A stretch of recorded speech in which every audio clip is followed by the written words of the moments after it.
You're watching Notepad with me, Ibrahim Sani. This is part of our Budget 2023 special. Joining us in the studio is Aizat Rahim, the Managing Director of Droppy. Aizat, thanks for joining us for today and making the hike all the way to Bukit Jalil.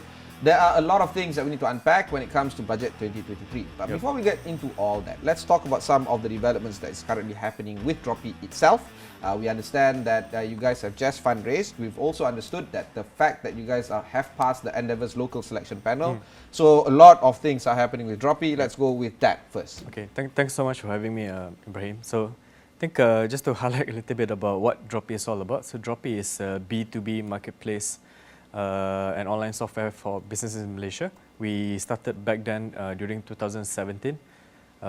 We've ever since then currently already expanded to multiple countries outside within Southeast Asia itself. As you mentioned earlier, we've already fundraised about $7 million about a few months back. So far, it's been pretty good. We're currently servicing about close to 1,000 retailers, micro SME, which actually I will be talking a lot about micro SME later on as well.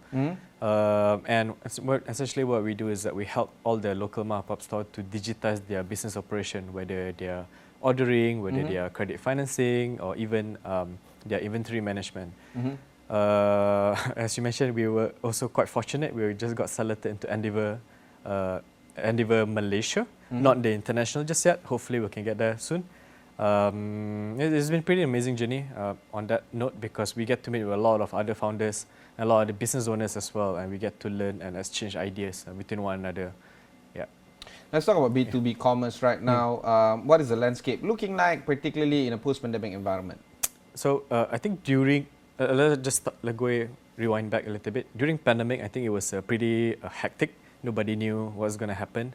At that point in time, also a lot of the businesses that we work with, a lot of our customers are like the mom-and-pop store, the kedai-kedai runcit, the local resellers and local traders within Southeast Asia, right? They generally have to be physical store in order for them to sell to the consumer, to their customers, right? So that was a pretty crazy moment because nobody knew what to expect. Nobody are allowed to actually go out and sell to any of their customers. So what they did was that most of them actually hold their store and try to reserve cash as much as possible simply because that at that point in time when they wanted to get form of revenue, there's no other channel. So I think pandemic sort of forces a lot of these businesses to digitize the business online, and fortunately for us, we were at the right space at the right time, and we've been helping a lot of the business ever since. Post-pandemic, we get to see that some of the businesses are already, back then digitalization is like a bonus thing to have, right? But nowadays it's a compulsory thing, it's a mandatory, and most of the businesses owner, whenever they want to start new business as well, first thing they do is start to digitize as much as they can. So I think it's been pretty good, amazing journey. Outlook-wise, businesses are starting to pick up again. I think when we talk about convenience store or the local traders, they are doing quite well. Even the F&B space, at that point of time, F&B owners were suffering the most.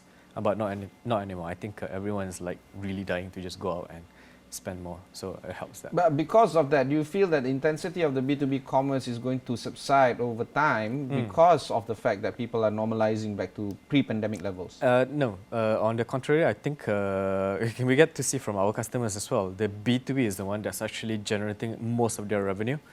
And now the fact that businesses are all digitalized, they are literally can just Google any of the business's name, and they, instead of just be able to sell within their territory, now they can just sell anywhere in Malaysia itself.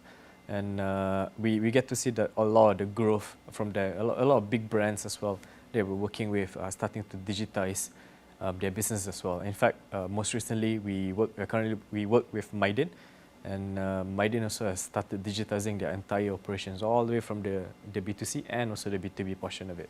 All right, it's interesting that you brought up Maiden, because some of the partners that you're working with is actually quite intense and also quite interesting to be talked about. So talk about some of the partners that you've struck and perhaps some of the items and stories that you want to share with them when it comes to B2B growth and digitization of their businesses.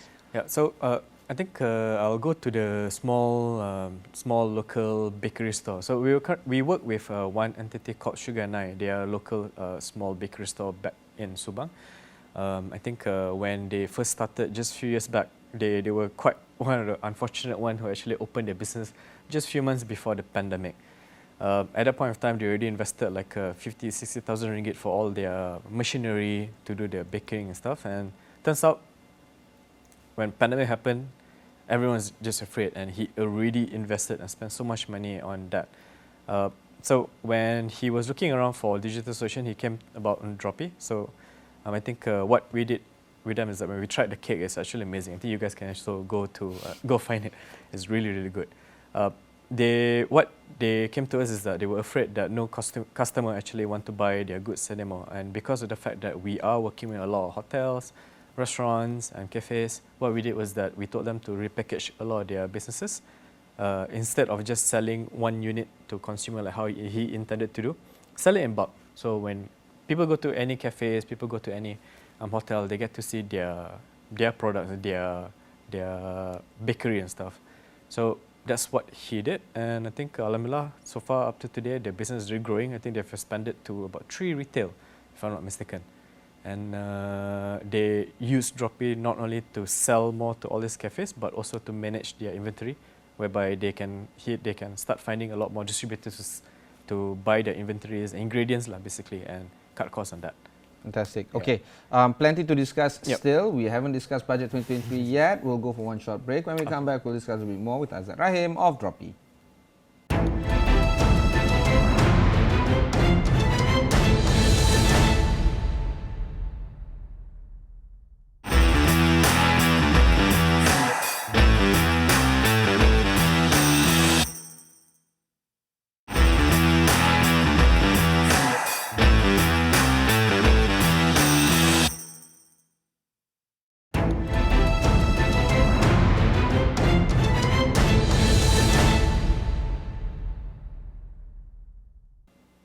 Thanks for staying on with us. Let's talk budget 2023. In the studio is Aizat Rahim, the managing director of Droppy. Aizat, there's a lot that needs to be unpacked when it comes to wish list in the SME sector and micro SME sector. Top of the line, what would be some of the ideas that you want to see in budget 2023 to help boost the micro SMEs? Okay. I think the first thing I would really like to say is the promotion-wise, the marketing, advertising for this micro SME. I know it's a little bit weird compared to a lot of the typical budget, but at least on our space, we work with a lot of brand owners. When I say brand owners, these are the smaller traders who actually produce, it could be mineral water, it could be goods, it could be pretty much anything. And a lot of times when they have really invested a lot to develop their products, we realize that Malaysia in general, we're very humble. We are not like the international or foreign guys where the moment we develop something, we will shout out as much as we can and to sell the goods. And I think back in 2022, government actually wanted to push out a lot more of this tourism to promote this local traders product. But I don't think it was there just yet, simply because the travel and stuff is just starting to pick up. But now that we are going through the post-pandemic, I really would like to see the government actually place a lot more opportunity for a lot more promotional and exhibition for these business owners, especially the smaller ones, simply because most of the time the goods and the products that they build is really good. It's just that they don't really have the opportunity to go and sell or to go to any of these trade exhibition or to gain more exposure, you know. And I think it's a shame because when we work with all these businesses, when they started to distribute their goods in any of those retail mom and pop store, actually products sell very well. The people love local food, right? And it's just unfortunate. I think a few years back there was a funny story back when one of the Malaysian chef went to Hell's Kitchen, I think, and people were questioning, what is this rendang? It's so good, but they've never heard of it before. And things like that. It's a shame that government is not promoting a lot more, and I really hope that they are putting a lot more exposure for all these smaller mom-and-pop stores so they can also start selling not just within Malaysia itself but also abroad. We are in the age of digital, which means they can sell to anyone in the world. So specifically speaking, what are you looking at? Some tax breaks for businesses to gain if they do marketing, especially for local products? Is that what you're looking at? So I'm looking at two things. The first one is the grant to expand their products. So when I mean grant, that is more of maybe perhaps some form of like a discount or incentive for them to start exhibiting in international exhibition and stuff. Okay. Second one, obviously tax break will actually be very helpful, provided that you can show that they are already starting to expand, and if they can actually get the tax break at least in selling to foreign, which means can also boost the Malaysian economy, the currency I would say. So it's almost like a win-win for both the local SME and also Malaysia as a whole. Okay. Yeah. On top of this, where do you feel the weak points are in terms of trying to get something out of the budget for micro SMEs, other than say the marketing angle? Okay, I think it's more of their what do you call that? Research and development as well. So not just more of the R&D for their products and stuff, but it could also be for them to really look into their running of their business, their operations, which means hiring more their local talents as well. And that's another point I actually wanted to bring out as well, where I think in Malaysia, we are one of the can say that highest blue collar and white collar graduates. We have millions every single year. And it's still a shame that because of a lot of these talented workers, they would try to find work in outside of Malaysia simply because of they think that the local economy couldn't really fulfill their needs. I think inflation is increasing, prices and goods are all increasing, and the local SMEs, micro SMEs still are facing challenges in developing those talents within their business. So I think one of the ways that, for me, I really personally feel that if the government actually put a lot more incentive for local businesses to hire local talents, as well as some form of like a training and R&D training for these employees and trainers, I think it would be very, very helpful, simply because that they can have a lot more talent to develop and nurture within the Malaysia itself. Okay, Yeah, so that makes which sense. brings about the whole conversation of training grants at length, and we're not just talking about the hard skill, say for instance, coding or engineering, but soft skills as well, including public speaking, communications, team building, and this would directly tie up with the earlier suggestion that we were talking about. Maybe it will help us in terms of marketing our local products out, helping our cottage industry up. Agree. Do you feel that there's a synergy between this? Oh, definitely. I think one thing for sure is that we need to look at things as a whole rather than just looking into it like a very micro one by one.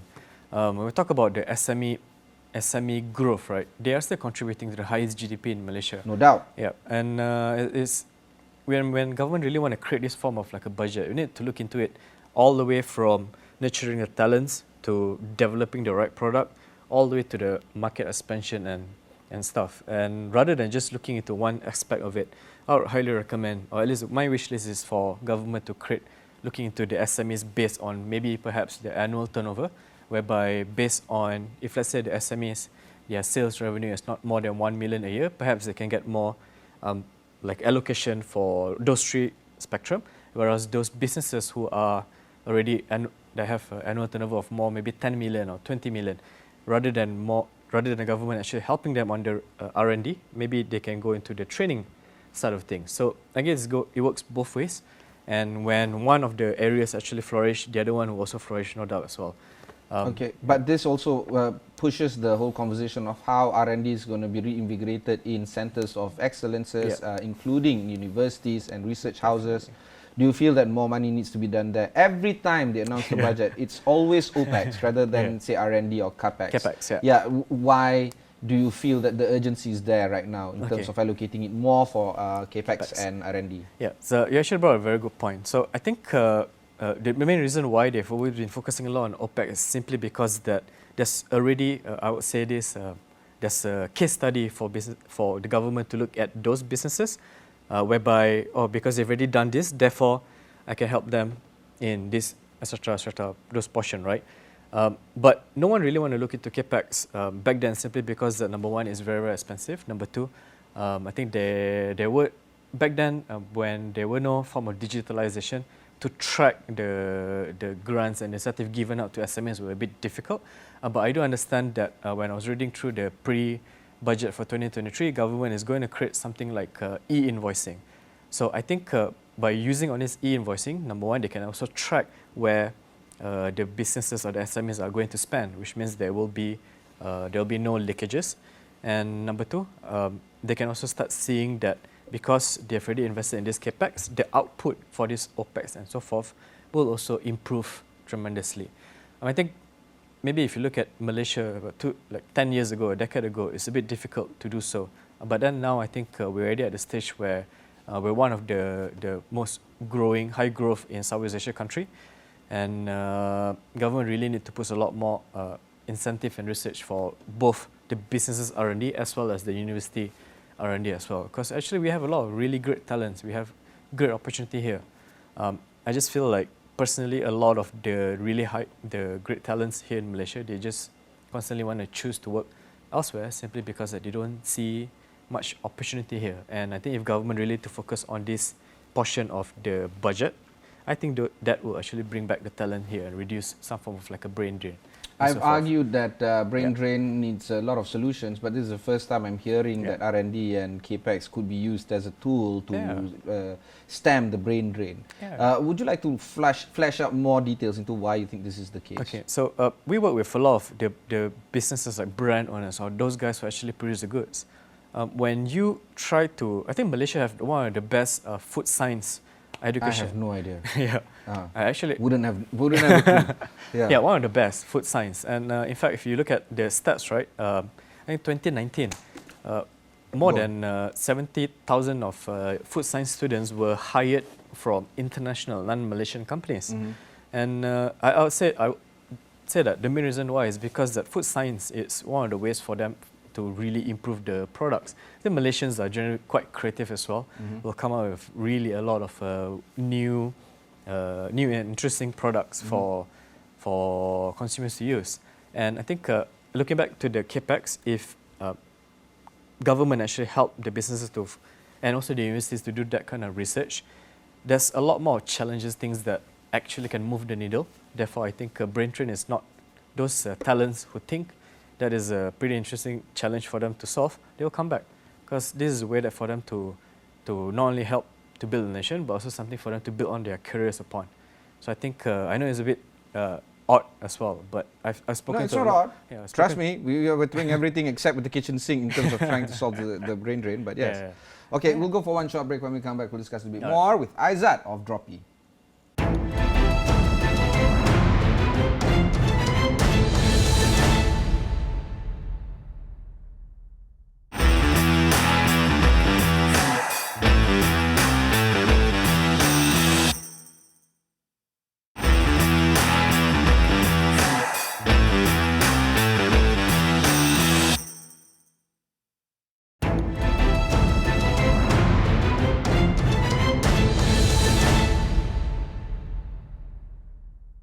Thanks for staying on with us. I have with me Aizat Rahim, the Managing Director of Droppy, talking about Budget 2023. Okay, let's talk a little bit more about, say, Finnext Capital as well, because there's a lot more that needs to be done in terms of raising funds, managing funds, trying to see where capital can be used more effectively.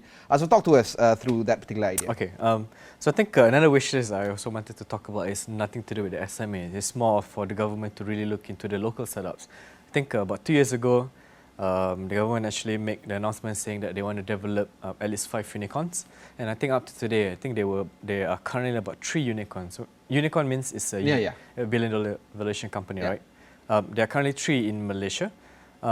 So one of the wish lists is that in order for any startups or any technology companies to grow as big as unicorn, they definitely a lot more tech, like you mentioned earlier, the hard skills like coding and programmers. I think Malaysia is still lacking of that, where a lot of the engineers and coders actually comes from non-Malaysia. Even in fact for us also, we do hire quite a fair bit of engineers in Indonesia. And I think that's one of the ways that I think government should really focus a lot more, whereby create some form of like incentive for all these local startups to hire not just Malaysian engineers, but also bring them to come to Malaysia instead. Why so, right? So the moment any local startups, right, when they hire all these foreign engineers or the coders and stuff, they will also somehow create more juniors themselves. They will bring whatever they've learned abroad here in Malaysia, and I think that will create some form of like education where for all the programmers and engineers to also learn, not just based on the Malaysian education, but also they get to learn outside. So I think Yeah, you're talking about knowledge transfer and Correct, of course correct. knowledge hybrid between Yep. junior, senior experience outside, internal, and therefore it's a little bit more flourishing in terms of the dissemination of the knowledge cycle. Yeah. It's also important for us to note on in the terms of providing the kinds of incentives for this to happen. Specifically speaking, what would be some of the items that you're looking at in the budget to facilitate this particular wish list of yours? Okay, so I think besides the software, the bringing on board foreign talent here in Malaysia, I think it's more of the local venture capital as well. So these are the investors that will help this local startups company to actually grow, not just within Malaysia, but also within South Asia and globally, right? I think we're still lacking of that development fund. Most of the time, a lot of the entrepreneurs I spoke to, they will find it very difficult for them to actually fundraise locally here in Malaysia. So number one, they're just lacking of investors and also not much funds actually being there. Number two, it's also a bit difficult for them to talk to the government agencies, right? Simply because there are many government agencies that are trying to help the local startups, but it's just too many of those. And I think one of the wish lists is to consolidate all of those and make it easier for them to actually find out how these agencies can help these local startups. We've gone, like Droppy itself, we've gone through multiple rounds of investment, but I have to also admit that we also were quite lucky that when we were looking around for government funds, government grants, when at early stage we stumbled upon Cradle and Teraju. So those are two of the government agencies that actually provided fund during our early stage. And because of that development fund, we actually managed to raise from external investors as well. So at that point of time, I think if the government can actually focus a lot more in developing more local investors, which means just more budget to invest in all these startups. And number two, to also understand that if local startups are required to also expand, because Malaysian market is not as big. No, it's small. Yeah, and if they also understood that concept right, you should also allow these local startups to have some form of like a tax break when they also sell, when they export their goods outside as well. So that's one thing that I think government is still not looking at. It will definitely help a lot of the entrepreneurs, local startups to flourish a lot more. I think that's one of the two key things that I like to. All right. Like, yeah.